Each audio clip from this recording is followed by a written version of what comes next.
So a while back I was having this debate with a feminist. She claimed that women could compete with men at soccer but weren't allowed to because of gender segregation in sports enforced by the patriarchy. This shit writes itself. Have you ever watched women's soccer?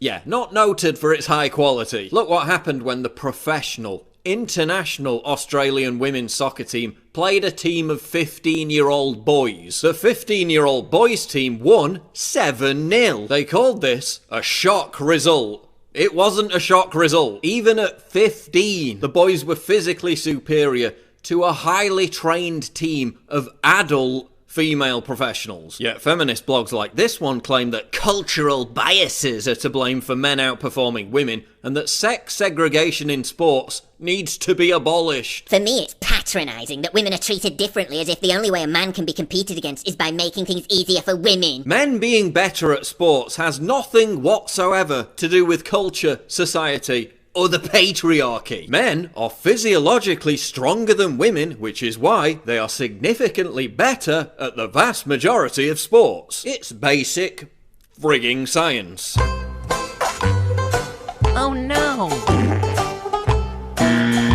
Biological males have more testosterone, which makes them more competitive. Men have naturally higher levels of anabolic steroids, which helps them recover stamina quicker. Men have higher hemoglobin counts in their blood, which helps circulate oxygen better around the body. Men have greater muscle mass. They have thicker tendons. They have more bone density. That's why they can punch harder, kick a ball further, throw longer, run faster, and swing a racket with more power. In the few endurance sports that women are better than men, like long distance swimming, it's women's physiological differences that give them the edge. Women are better at endurance swimming because they have more body fat than men and are more buoyant. So again, even when you flip it round, it's physical. It has nothing to do with culture, society, or the patriarchy. Men are naturally better at sports.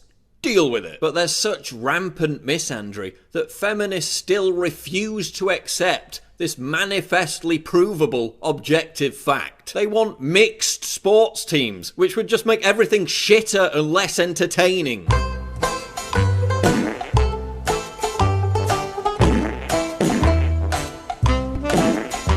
It would actually create far less opportunities for women, because the vast majority of female sportswomen wouldn't be able to compete alongside men. I love the WNBA. Liar. I learned a little bit from them as well. Liar. They make the game extremely exciting to watch. Liar. Look, there's a reason why people watch far less women's sports.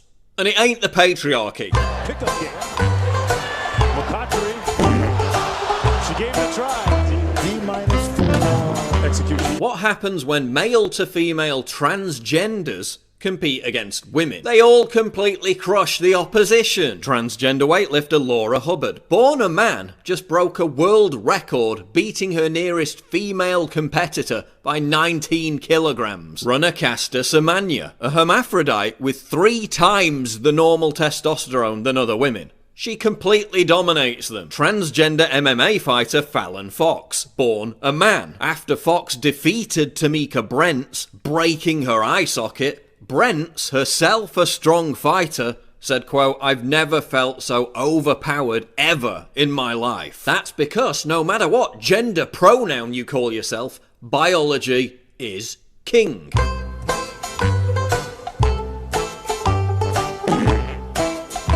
Serena Williams won a Grand Slam while she was pregnant, so every man should probably shut up about everything forever. Yeah, millions of men won a world war while under constant threat of death. She played tennis. Look, women are better at some things, and men are better at other things. And that's okay. Most of the things that women are better at than men are more important than sports anyway. Child rearing, empathizing. Women live longer. They're more likely to get a college degree. But men are better at committing suicide, being homeless, dying in the workplace, dying in wars, being killed by car wrecks, and being constantly lectured by the dominant culture about how worthless and pathetic we are. wrong. Yeah, we've got it so great. Gee, thanks, patriarchy. This anti-science, social justice agenda to force contrived equality down everyone's throats, even at the expense of empirical reality, is ludicrous. They have to hide the fact that men and women excel at different things to maintain the illusion that there aren't fundamental biological differences between the sexes. There are. They even cut a segment from a Netflix version of Bill Nye's 1996 show which explained how chromosomes determine one's gender. See, inside each of our cells are these things called chromosomes, and they control whether we become a boy or a girl. Now, gender is anything you want it to be, on a whim, on a day-to-day basis. Take sex. We used to think it was pretty straightforward. X and a Y chromosome for males, 2 X's for females. But we see more combinations than that in real life. And he still calls himself the science guy.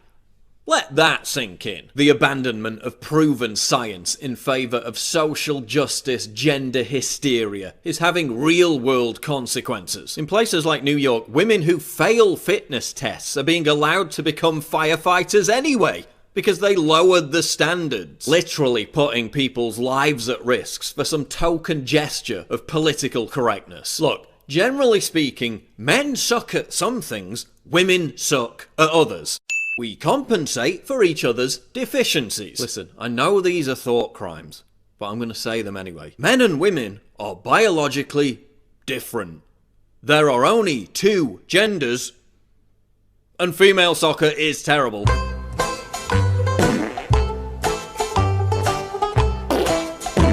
Those 3 things are all objectively true, and no matter how much you virtue signal about it, no amount of enforced, contrived gender equality can ever change the basic nature of reality.